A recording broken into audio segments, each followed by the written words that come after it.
Warning: our YouTube channel and its videos may contain scenes, language, and content that may not be appropriate for all audiences. These videos include surveillance footage, undercover pursuit of suspects, actual police and rescue operations, and fearless confrontations. If you do not approve of the content, please do not watch our videos. If you wish to continue, we strongly advise that you proceed with caution. Viewers' discretion is advised. The traffic in Metro Manila is really worse, and I'm sure that isa ho sa mga magiging madugong situations sa mga infrastructure project is the mass transit, and at the same time yung EDSA bus rapid transit project. And this will require cancellation, pag ito'y may tapad, cancellation of the current bus franchises ng mga bulok na tumatakbo sa EDSA, na kung saan nagmamadali mga driver, nakakasagasa, kung minsan nakakadisgrasya, nagmamadali dahil because of boundary.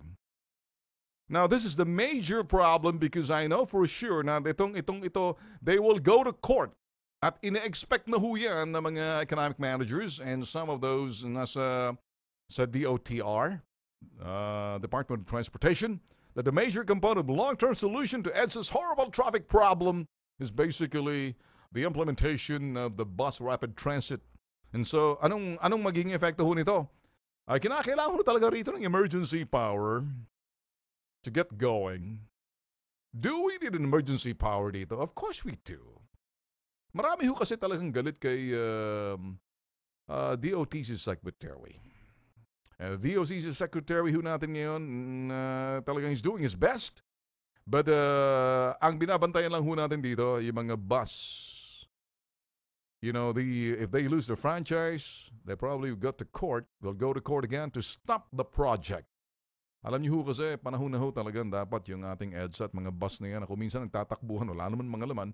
You know, it's very important na kayo, if you're lucky, if you're in the other part of the world, probably whether you're in Hong Kong, Singapore, US, or Canada, or Australia, the bus system there is better. In the US, pero dito sa Pilipinas, Technicolor in living color, Benetton.